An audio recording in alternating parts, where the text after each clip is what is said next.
Denise Conway is single mother of 3 children. By profession, she is full-time working woman. She is professional yoga trainer. Today she still have a very busy routine, starting from 5:40 in the morning till late in the evening, but she always find time to perform yoga and keep herself healthy and fit on the go. She is truly an inspirational personality for a lot of single mothers out there, who thinks that the time is over, and their health is the last priority in their lives since they don't have time for it. Let's talk to Denise today, and find out how yoga changed her way of thinking, and see if yoga by any means can help us to transform our body and mind. Hello friends, you already heard a lot about Denise, and today we got a chance to meet her. So why don't we just meet her and ask all the shortcuts or all the tricks which she has, how to keep herself fit. Hello Denise. Hi Gazelle. How are you? I'm good, thank you. How are you? Pretty good. Well, first of all, welcome to my program, Reshape with Ghazal. Thank you. First of all, tell us really, what is your secret of being fit, even you are a mother of 3? I don't know if it's a secret. You just need to be a little bit organized in your life, and also to do little things every day towards being fit. So the day that you don't do anything is the day that you don't become fit. Right. So tell us about your motivation and goals, what you want to achieve. My motivation is to be fit and to be healthy and to feel good in myself. And I suppose maybe that's the goal as well. So my motivation and my goals tend to be the same. I do believe that what I do for myself is a gift for my children. So if I take care of myself, if I'm healthy, if I am at peace with myself and I'm calm, then that is a gift. My children can also have those things. Do you have any goals, what you want to really achieve out of it? Yes. So depending on what I'm doing. So I had the goal of running a marathon. That was a challenge, and I did that. I had the goal of doing triathlon. I went through the process of training and I did that. Right now I am working on the Ashtanga yoga sequence, which is quite a tough sequence, and there's different levels. You know, I'm doing the primary sequence at the minute, then there's a secondary, there's a third and a fourth series. So my goal is to go through those sequences and to get to the fourth sequence. I have different challenges for myself, different poses in yoga, say, that I would like to do. But there's always some little thing. But the important thing isn't the goal. The important thing isn't I want to run a marathon. It's not about that. It's the important thing is actually getting off the sofa and doing something. Because it's very, very easy to sit and think about all of the things that you would like to do. It's very easy to put the things that you want to do at some point in the future. But really the moment that is important is this current moment. Well, that sounds really interesting, and that requires a lot of hard work, if I correctly understand. So how do you find the time? Well, you just have to plan a little.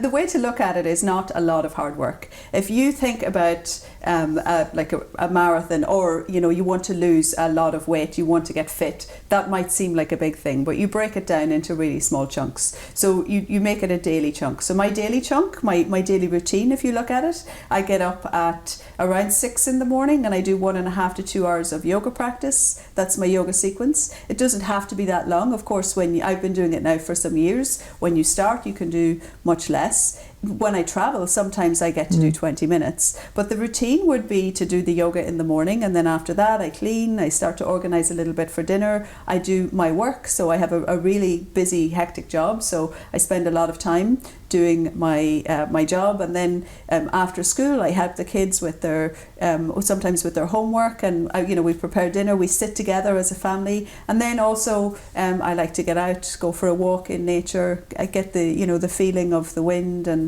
get some sunlight. It's very, very important in Sweden to get sunlight. So sometimes when it gets dark in the winter, I take my walk at lunchtime so that I get some light. You have done quite a many challenges and sports in your life, or I would say healthy activities. Yes. Which one you really enjoyed? Ooh, actually, I enjoy them all. They're all challenging. So, I mean, when I had my last child, my daughter, it was in the year 2000. She was a millennium baby. So after I had my daughter, I realized that, I needed to do something. At that point, I didn't really work out a lot. I had a couple of gym memberships, but I hadn't done anything. And I decided that I would do a marathon. So I signed up to do Dublin Marathon. And I signed up in January and the race was in October. And at that point I couldn't run 1 mile. But every day, little by little, step by step, I got a little further. I graduated from 1 mile to 3 miles to 5 miles. For me, it was a goal. It was somewhere out there. I was going to get there eventually. When the day came, I was very unsure, was I going to do it? But step by step I went and I crossed the finish line and it was euphoric. I mean, it made it worthwhile crossing the finish line. It's the it's one of those things, you get there and then you realize I can do it. It's proving to yourself that you can do it. That I love. I love being able to prove to myself that I can do it. And again, as I say, this is a gift to the children. It's a gift to the people that I share my life with. I think it's very important that they also get to see, because if I can do this, anybody can do this. I'm just an ordinary girl from a small town in Ireland. I'm not anybody special. There's nothing different about me. I'm just human like everybody else. So anybody can do this. So you done marathon, triathlon, I did triathlon. I couldn't swim as a child, and I was very afraid of water. I learned how to swim when I was in my early 20s, and I decided, after I did the marathon, I decided to take up endurance racing on the bike, and I did these cross-country endurance challenges, which were 4 to 6 hours long. And then triathlon seemed like the next step. I was asked to do a triathlon for the Children's Hospital in Dublin to raise money, charity. So I did all these different charity events and then raised enough money to go to Chicago to do the triathlon in Chicago. Wow. And I got into the water and I told myself in my mind, I can't do this because I'm so afraid. I mean, at that point I could swim in a pool. I had a technique, but I was really, really afraid of the water. I got into the water and it was so big and so expansive and I was so scared. Mm. But then there were these two guys doggy paddling. They couldn't swim. I looked at them and I realised, wait a minute, I'm telling myself that I can't. Mm. And if I tell myself that I can't, then I won't be able to do it. So I told myself that I could, and I swam the 1.2 kilometres to the in the open end. Waters. Yeah. In Lake Michigan. It's a big lake. It's a tidal lake as well, so it moves quite a lot. And from getting out of the water, I was euphoric. I had won already in my mind because I wasn't competing against anybody else. I was doing something for myself. And that's something that in each event, in each sport that I've done, that's something, it's always something for me. It's a gift to yourself. Fitness and health is a gift to yourself.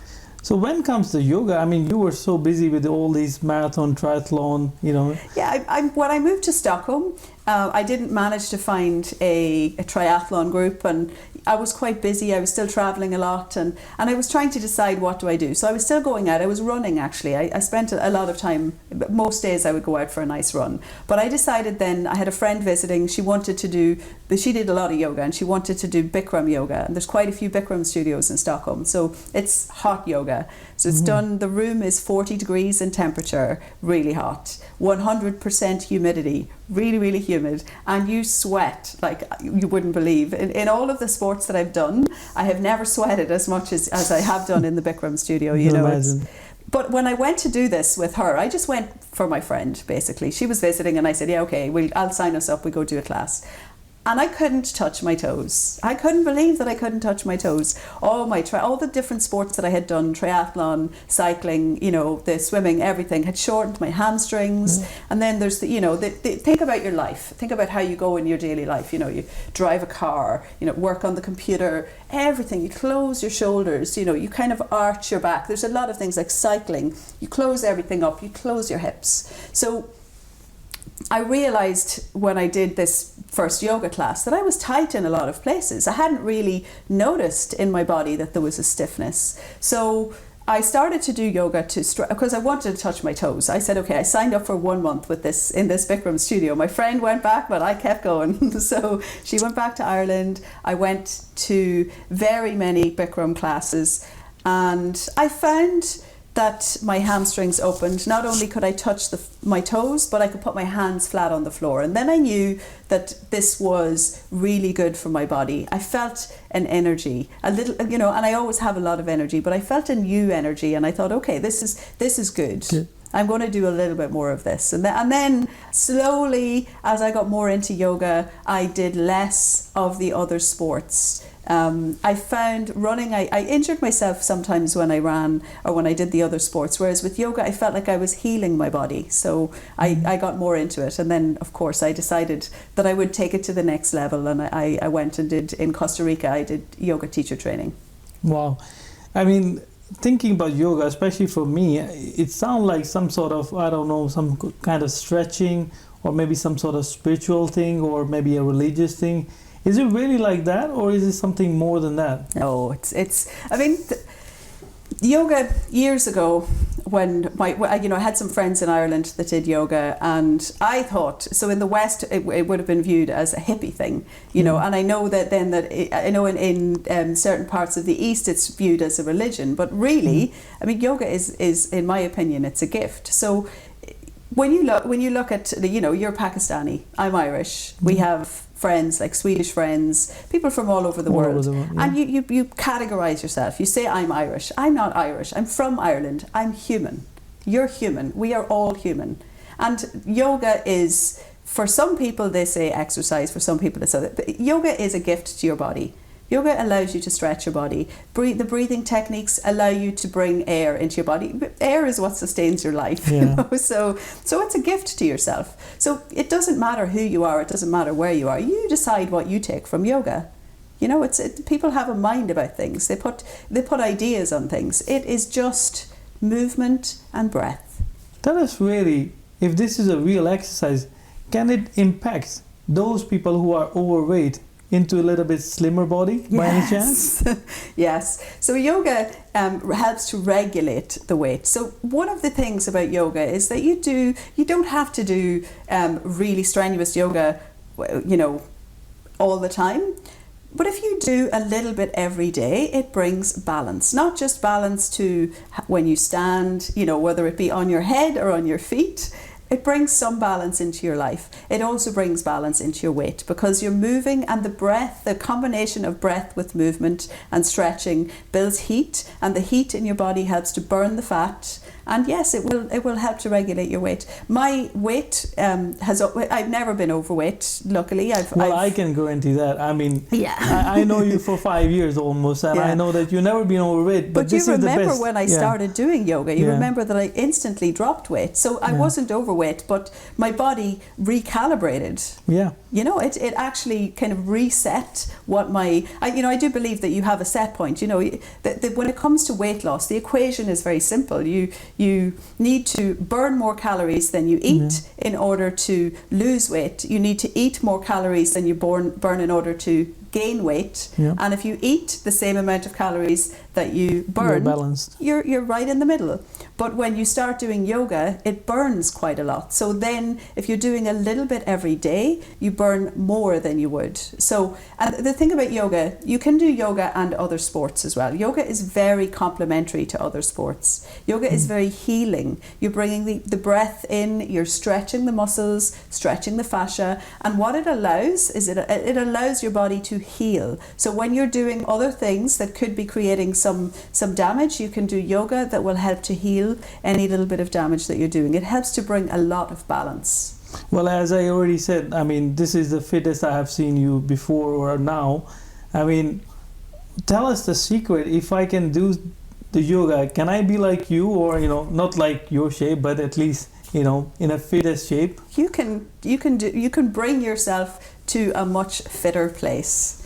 And it's just a question of doing a little every day for yourself. You don't have to do it every single day, but you always have to do a little bit more. One of the great things about yoga is that it brings awareness of your body. So I did triathlon, I did marathons, I did all of these different sports, but actually I wasn't really aware of my muscles and my bones and where everything was. When I started doing yoga, I felt more in my body. I had yoga teachers telling me to make adjustments that were very, very subtle, like a slight little movement, and I didn't understand what they meant. I had teachers telling me to be firm but soft, and I was like, hello, you can't be firm and soft at the same time.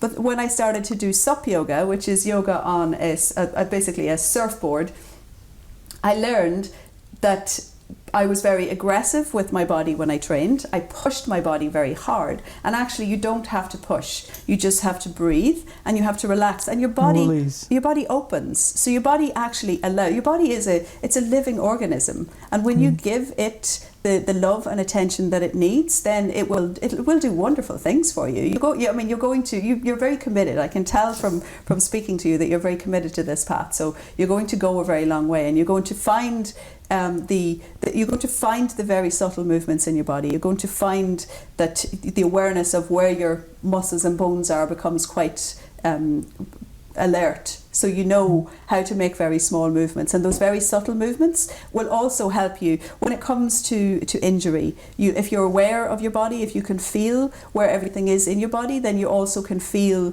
when you need to move. If you're in a stressful situation, if you can be aware of your body, then you can feel where you hold tension in stress. Maybe you tighten your shoulders, maybe your chest gets tight. There's lots of different things when you do yoga.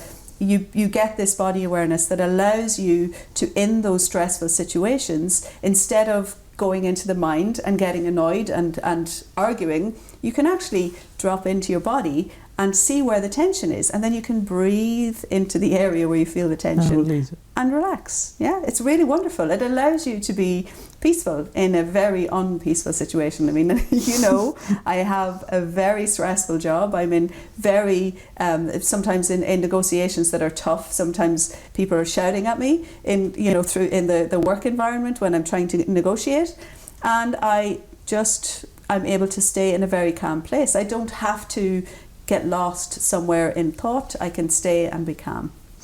It's a great tip, actually. But if I get the whole understanding, it looks like it's not only the exercise, it's completely lifestyle. It's like a mindset, which comes with the whole yoga package. Is it correct?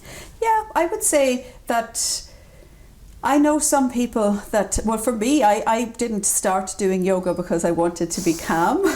I didn't start doing yoga because I wanted to find some sense of peace in stressful situations, or I wanted to be able to live my chaotic life in a very kind of happy and relaxed way.